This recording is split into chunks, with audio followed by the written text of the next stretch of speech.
여러분, 오늘은 제가 오랜 시간 불교 철학과 인생 이야기를 전해오면서도 마음 한편이 깊이 울리는 사연을 나누고 싶어 이렇게 말씀을 드립니다. 사실 이 영상을 준비하다가 저 또한 어머니 생각이 참 많이 났는데요. 동시에 제 아이들 생각도 떠올랐습니다. 부모가 자식을 사랑하는 그 무게라는 걸 과연 어떻게 저울로 달 수 있을까요? 정말 가늠할 수 없이 크고도 깊은 마음이라고밖에는 표현하기가 어렵습니다. 저 또한 부모가 되기 전에는 부모님의 마음을 충분히 알지 못했습니다. 그런데 대부분의 부모님들은 자녀에게 헌신하는 것을 삶의 의무이자 목표로 삼으시지요.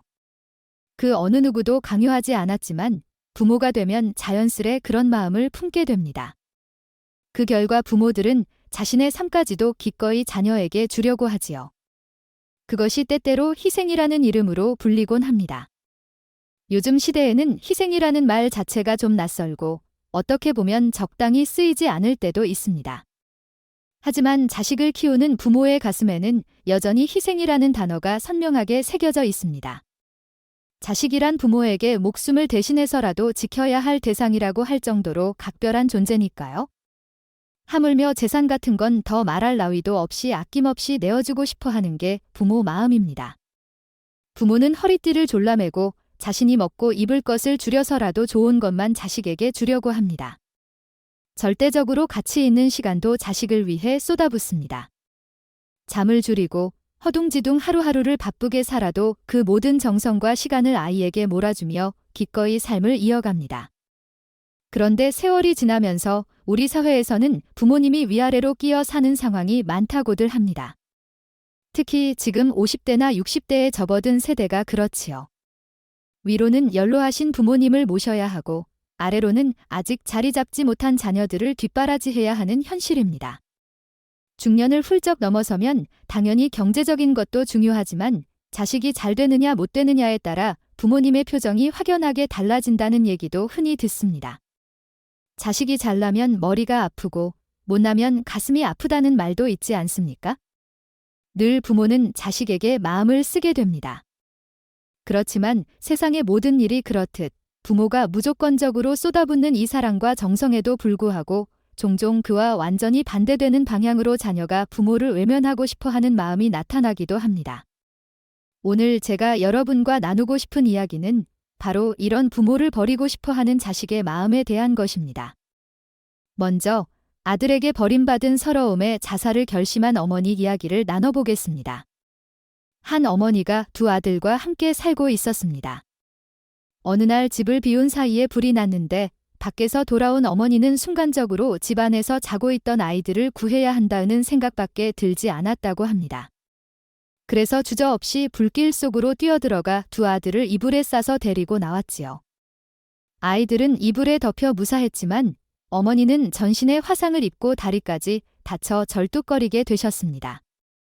그때부터 어머니는 제대로 된 경제활동을 하기가 어려워져서 구걸을 하며 두 아들을 키워냈습니다. 그 끈질긴 희생 덕분에 큰아들은 도쿄대학교에, 작은아들은 와세다대학교에 각각 수석으로 입학하는 경사를 맞이했습니다. 세월이 흘러 졸업식 날이 되자 어머니는 수석 졸업을 하는 아들의 모습을 직접 보고 싶어 먼저 큰아들이 있는 도쿄대학교를 찾았습니다. 이미 큰 회사에 입사하기로 약속이 되어 있을 만큼 우수했던 큰아들은 졸업식장에 거짓골의 어머니가 찾아온 것을 부끄러워했습니다. 수의실로 어머니가 찾아왔다는 말을 듣고도 그런 사람 없다고 전해달라며 어머니를 만나주지 않았지요. 어머니는 실망과 슬픔 가득한 얼굴로 돌아설 수밖에 없었습니다. 아들에게 버림받았다는 서러움에 절망하신 어머니는 극단적 생각까지 하게 되셨습니다. 그런데 죽기 전에 그래도 둘째 아들 얼굴이라도 한번 봐야겠다는 마음에 이번에는 작은 아들이 졸업하는 와세다 대학교로 찾아가셨습니다. 하지만 또다시 혹시나 아이에게 민폐가 되지 않을까 두려운 마음에 교문 밖에서 망설이다가 그냥 돌아서려 했습니다. 그런데 그 순간 교문을 지나가던 둘째 아들이 절뚝거리며 돌아서는 어머니를 발견하고는 크게 어머니 하고 불러세운 뒤 달려와 어머니를 등에 업고 졸업식장으로 들어갔습니다. 어머니는 너무 당황스러워 가마 사람을 잘못 보신 것 같다고 주변에 말했지만 둘째 아들은 어머니를 모시고 졸업식장의 귀빈석 한가운데로 향했습니다. 값비싼 액세서리로 치장한 귀부인들이 구걸하던 어머니의 모습을 보고 수군거리자 둘째 아들은 졸업식 답사를 하면서 공개적으로 이야기했지요. 이분은 저를 불 속에서 구해주시고 구걸까지 하면서 제 학비를 마련해 주신 분입니다. 지금 제 몸이 이렇게 건강하게 서 있고 수석 졸업을 할 수 있게 된 건 모두 어머니의 희생 덕분입니다. 그러자 그제야 귀빈들은 오히려 마음 깊이 감동하여 눈물을 흘렸습니다. 이 사연이 신문과 방송을 통해 알려지면서 둘째 아들은 큰 회사 오너의 사위가 되는 좋은 인연을 얻었지만 어머니를 부끄러워했던 큰아들은 입사 취소라는 쓴맛을 보게 되었다고 합니다. 여러분은 이 이야기를 듣고 어떤 생각이 드시나요? 자식을 위해서라면 몸을 불사르며 무조건 희생하는 이가 바로 어머니입니다. 제가 그동안 여러 이야기를 들어본 바로도 세상의 모든 부모 마음은 기본적으로 똑같다고 봅니다. 부모들은 말할 수 없는 고생을 자처해가며 그 무엇보다 자식이 편안하게 자랄 수 있기를 바라고 좋은 것만 먹이려고 애쓰고 좋은 곳에 보내려고 노력합니다. 그렇게 평생을 쥐어짜듯 살아온 부모들에게 남은 건 보람이기도 하지만 때로는 아픈 기억이 되기도 하지요. 부모란 사실 안락한 삶 대신 자식과 함께 고단한 삶을 택한 사람들이라고 생각합니다. 만약 우리의 부모님이 우리를 낳아 키우는 대신 본인들만의 안락한 삶을 선택했다면 우리는 세상에 존재하지 못했을 수도 있습니다. 그래서인지 다들 자식을 낳고 키워봐야 부모 마음을 안다고들 하시지요. 직접 그 희생과 노력을 해봐야만 비로소 깨닫게 되는 모양입니다. 그런데 자식들은 그런 부모의 희생과 사랑을 너무도 당연하게 여기는 것 같습니다. 그래서 평생 부모에게 빚을 지고 산다고 해도 과언이 아닌데요. 사람들은 흔히 이런 말을 하잖아요. 자식 키워봐야 부모 마음을 안다고요. 그 말이 정말 맞는 것 같아요. 이어서 여러분께 꼭 소개해 드리고 싶은 시가 있습니다. 저 역시 이 시를 읽고 가슴이 너무 아파왔는데요. 한없이 당연하게만 여겼던 어머니의 사랑을 자식은 때때로 뒤늦은 후회로 깨닫게 되지요. 이 시를 함께 들으며 우리가 다시금 어머니의 한없는 사랑을 떠올려 보았으면 합니다. 시의 제목이나 작자 소개 없이 내용만 전해드리겠습니다. 엄마는 그래도 되는 줄 알았습니다. 하루 종일 밭에서 죽어라 힘들게 일해도 엄마는 그래도 되는 줄 알았습니다. 찬밥 한 덩이로 대충 부뚜막에 앉아 점심을 때워도 엄마는 그래도 되는 줄 알았습니다. 한겨울 냇물에 맨손으로 빨래를 방망이질해도 엄마는 그래도 되는 줄 알았습니다. 배부르다, 생각 없다 하시며 식구들 다 먹이고 굶어도 엄마는 그래도 되는 줄 알았습니다. 발뒤꿈치 다 해져 이불이 소리를 내도 엄마는 그래도 되는 줄 알았습니다. 손톱이 깎을 수도 없을 만큼 닳고 문드러져도 엄마는 그래도 되는 줄 알았습니다. 아버지가 화내고 자식들이 속 썩여도 전혀 끄떡없는 엄마는 그래도 되는 줄 알았습니다. 외할머니 보고 싶다, 외할머니 보고 싶다. 그것이 그냥 넋두리인 줄로만 알았는데 한밤중 자다 깨어 방구석에서 한없이 소리 죽여 울던 엄마를 본 후로야. 아, 엄마는 그러면 안 되는 것이었습니다. 우리 모두 엄마는 그래도 되는 줄 알고 살았습니다. 이 시를 읽으니 저 역시 어머니가 걸어온 인생의 수고로움이 더 선명하게 떠오릅니다. 가족을 위해 하루 종일 고생하고도 당연하다고 여겨지고 밥 한 끼 제대로 못 드셔도 아무렇지 않은 듯 넘기시는 분, 자식들이 크고 작은 문제를 일으켜도 항상 뒤에서 책임지시며 친척 일까지도 알아서 챙기시는 분, 그분이 바로 엄마입니다. 그러나 그 어머니조차 누군가의 소중한 딸이고 눈물도 있고 마음 여린 사람이었다는 사실을 우리는 너무나 늦게 깨닫곤 합니다. 어머니라는 존재는 늘 가까이 있지만 우리가 그 존재감을 미처 인식하지 못하다가 돌아가시고 나서야 커다란 빈자리를 느낍니다. 그래서 시는 모든 곳에 있을 수 없기에 어머니를 대신 두었다라는 말이 생겼나 봅니다. 어머니는 자식에게 정말 신과 같은 존재입니다. 여러분, 혹시나 우리 부모님이 아직 살아 계시다면 부디 후회하기 전에 한 번이라도 더 따뜻하게 안아드리고 감사 인사를 전해보는 건 어떨까 합니다. 얼마 전 제가 시장에서 만난 동네 할머니 한 분이 이런 고민을 털어놓으셨어요. 딸이고 아들이고 애지중지 키워 시집장가 보냈더니 이제는 이 부모를 본 척만 척하거나 거의 거들떠보지도 않아서 마음이 서운하다는 겁니다. 마음 공부를 하면서 서운한 마음을 내려놓으려 애써 보았지만 자식에 대한 집착이 남아서 그런지 잘 안 사라진다는 거예요. 남편도 몇 해 전 먼저 떠나서 혼자 남은 이 삶이 껍데기만 남은 느낌이라고 하십니다. 특히 아들이 결혼 후에는 전화를 자주 할 줄 알았는데 결혼 일주일이 지나도록 아무 소식이 없더라는 겁니다. 정말이지 자식을 결혼시키면 더 이상 내 자식이 아니다 라는 말이 맞나 보다 싶을 정도였다고 하셨어요. 그렇게 한참 기다리다 결국 본인이 먼저 전화를 했는데 아들은 바쁘다는 말만 하고 곧 전화를 끊어버렸답니다. 그 매정함에 눈물이 왈칵 쏟아져서 사흘 밤낮을 울었다고 하지요. 나이가 들수록 사소한 일에 쉽게 섭섭해지고 서운함이 점점 커지는 것 같다며 하소연하시는데 돌이켜보면 평생 자녀만 바라보고 희생해온 시간이었기에 더 허전하고 배신감마저 드는 것 같다고 하셨습니다. 그래서 요즘은 부모 자식 간의 인연을 끊고 싶다는 생각까지 든다고 하니 참 듣는 저도 마음이 무겁더군요. 부모로서 평생 자녀들을 위해 온갖 고생을 다 해왔으니 서운한 마음이 드는 건 인지상정입니다. 그런데 때로는 부모님이 자녀에게 자신의 고생을 너무 숨기고 다 베풀기만 하는 것도 문제일 수 있습니다. 물질적으로만 퍼주고 자신이 어떤 희생을 했는지 전혀 드러내지 않으면 자식들은 지게 당연한 거다라고 여기게 될 확률이 높아집니다. 그래서 예전 어른들 말씀이 논 팔아서 공부시키면 불효자 되고 머슴살이 시킨 아들은 효자 된다는 거 아닙니까? 땀과 눈물의 가치가 어떤 건지 깨달은 아이는 부모를 더 귀하게 여기지만 저절로 주어지는 사랑만을 누려온 아이는 때로 그 사랑을 너무 가볍게 볼 수도 있다는 것이지요. 결국 부모가 자식을 과잉보호하듯 품 안에만 두는 방식이 자식을 불효자로 만들 수도 있습니다. 왜냐하면 자식들은 부모가 나를 위해 어쩌면 이 정도는 해주는 게 당연하다고 잘못된 인식을 하게 될 가능성이 크니까요. 그런데 현실은 어떻습니까? 자식을 위해서라면 불길도 뛰어드는 게 바로 부모입니다. 옛날 전쟁터에서 어머니가 총알 세례를 받으면서도 아이를 품속에 꼭 안고 있다가 엄마는 숨이 끊어졌지만 아이는 무사히 살아남았다는 이야기도 있잖아요. 우리 모두 부모의 그런 숭고함을 다 알고 있습니다. 그러니 자식이 조금 서운하게 해도 부모가 자식에게 나쁜 마음을 품으면 안 됩니다. 오늘날 자식들이 바쁘고 자기 생활에 치여 부모에게 연락이 뜸할지라도 저만큼 건강하게 잘 자라줬으니 감사하다는 마음을 가져야 오히려 마음의 병이 줄어듭니다. 자주 전화해라, 자주 와라 이런 요구들도 결국은 부모의 욕심일 수 있습니다. 그래서 자식에게 의존하려는 마음을 조금씩 놓아버리는 연습이 필요합니다.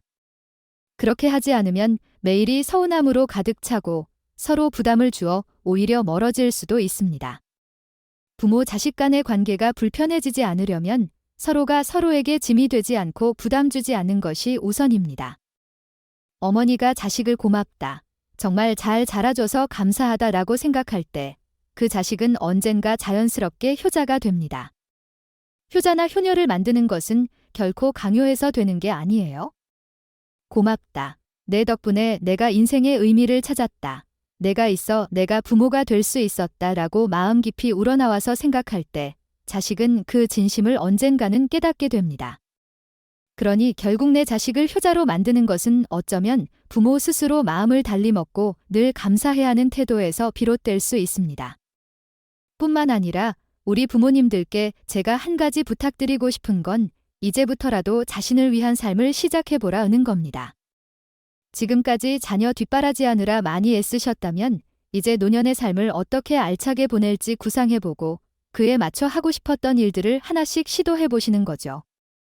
여행이라든지 취미 생활이라든지 봉사활동이나 공부 같은 걸 해보셔도 좋습니다. 그렇게 본인의 일상에 작은 기쁨들을 채워나가면 자식만 바라보는 공허한 마음이 줄어듭니다. 그러면 오히려 자식과도 예전보다 더 편안하고 건강한 관계를 이어갈 수 있게 됩니다. 마지막으로 또 다른 슬픈 어머니의 이야기를 들려드리고자 합니다.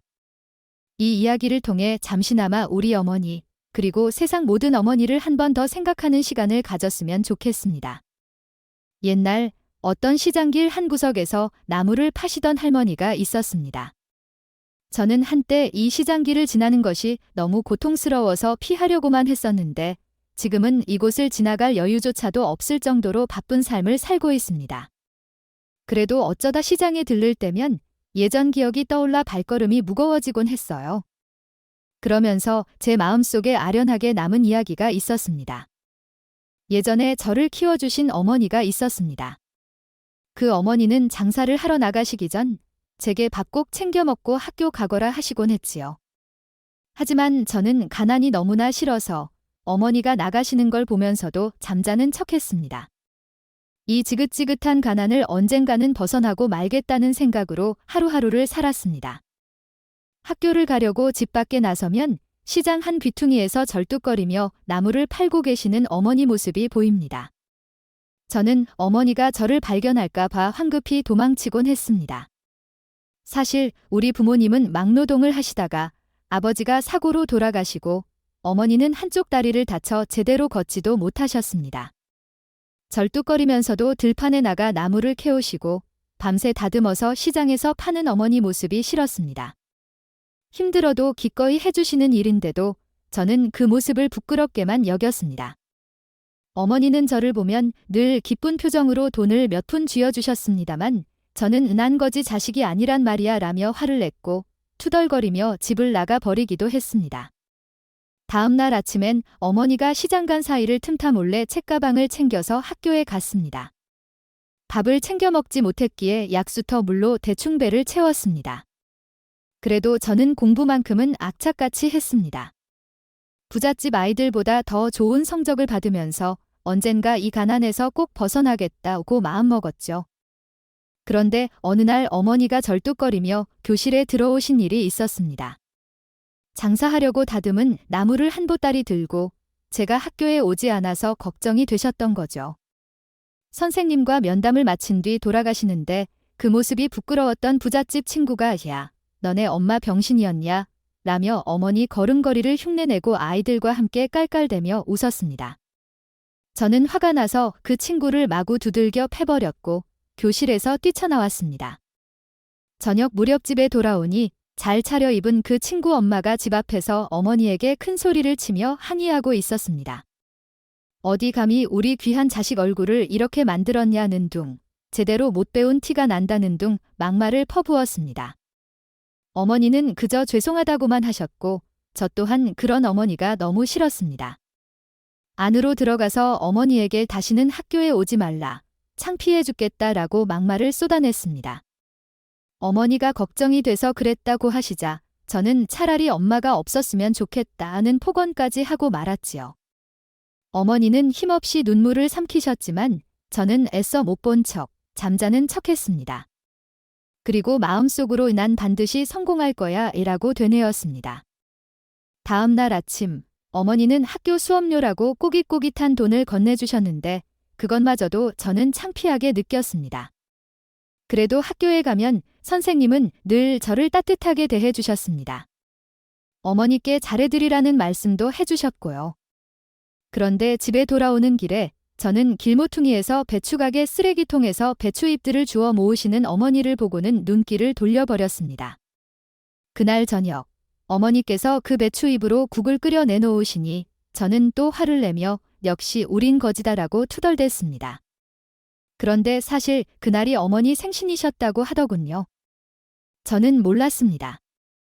시간이 흘러 17년 뒤 저는 의사가 되었습니다. 그리고 부잣집 딸과 결혼의 병원도 장모님 덕분에 크게 열었지요. 풍족한 생활 속에서 저는 어머니를 잊고 살았습니다. 아니, 어쩌면 애써 잊으려고 했는지도 모르겠습니다. 생활비는 간간히 보내드렸지만 한 번도 찾아뵙지 않았습니다. 그러던 어느 날 퇴근하고 집에 오니 어떤 노인과 가정부가 언성을 높이고 있었습니다. 자세히 보니 그 노인이 바로 제가 외면하려고 했던 어머니였습니다.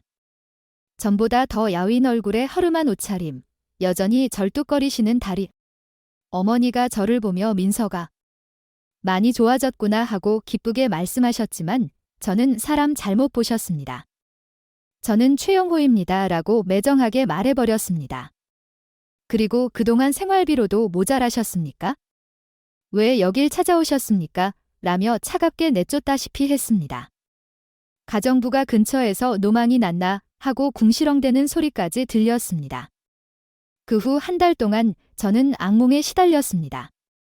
결국 다시는 발길을 돌리지 않겠다던 고향시장을 찾아갈 수밖에 없었습니다. 시장 한 귀퉁이에서 기침까지 심해 보이는 모습으로 여전히 나무를 팔고 계시는 어머니를 발견했습니다. 저는 그 뒤에 숨어서 어머니를 지켜보았습니다.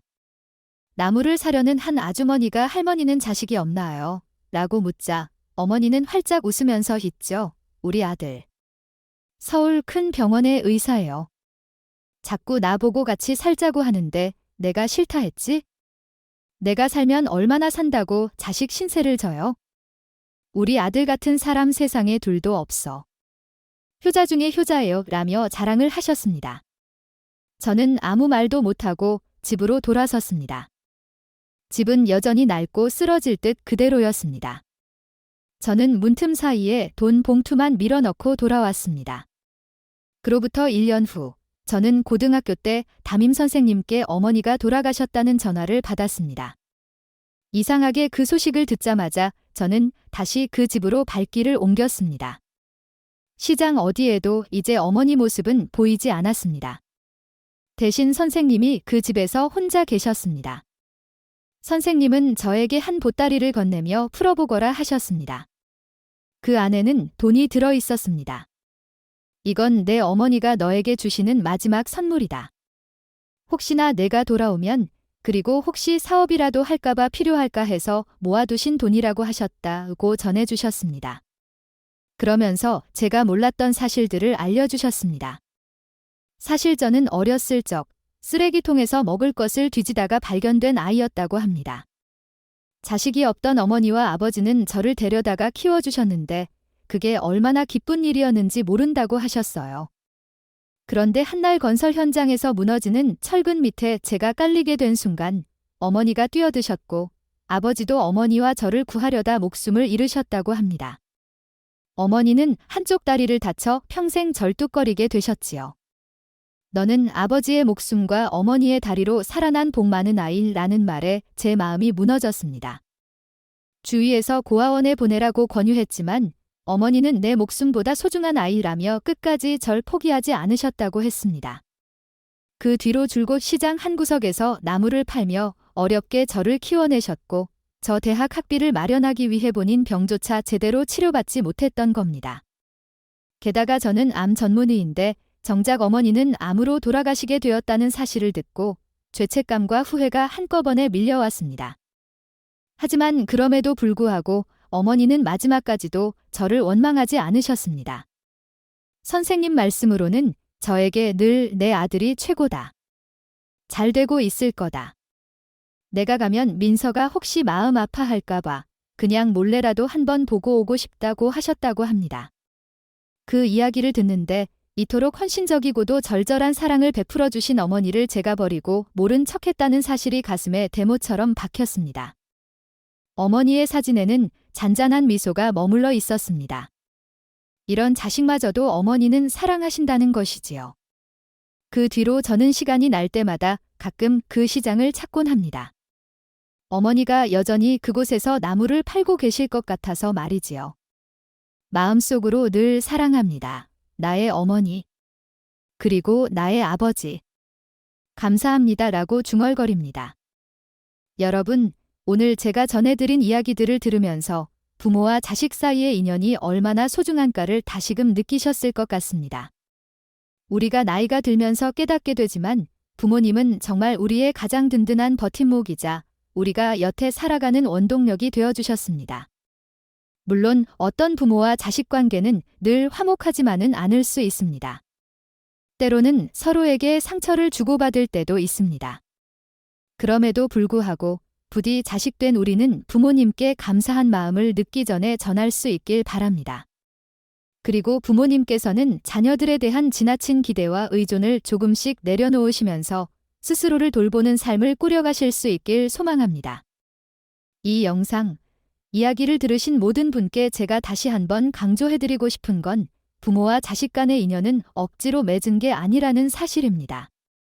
서로에게 짐이 되기보다 서로를 빛나게 하는 인연이길 바라며 늘 감사와 배려로 마음을 나누어 보셨으면 좋겠습니다. 어머니와 아버지를 떠올리며 한 번 더 감사 인사를 건네는 시간을 갖길 권해드립니다. 오늘도 끝까지 함께 해주셔서 감사드리고 제 오랜 경험과 함께 여러분께 조금이나마 도움이 되는 말씀을 전할 수 있었다면 좋겠습니다. 부디 노년을 지혜롭게 가꾸시고 자녀와의 관계에서도 행복을 가꾸시길 바라며 여러분의 인생이 황금비드로 무르익어가길 늘 응원하겠습니다. 감사합니다. 오늘 영상이 도움이 되셨다면 구독과 좋아요 부탁드립니다. 끝까지 경청해 주셔서 감사합니다.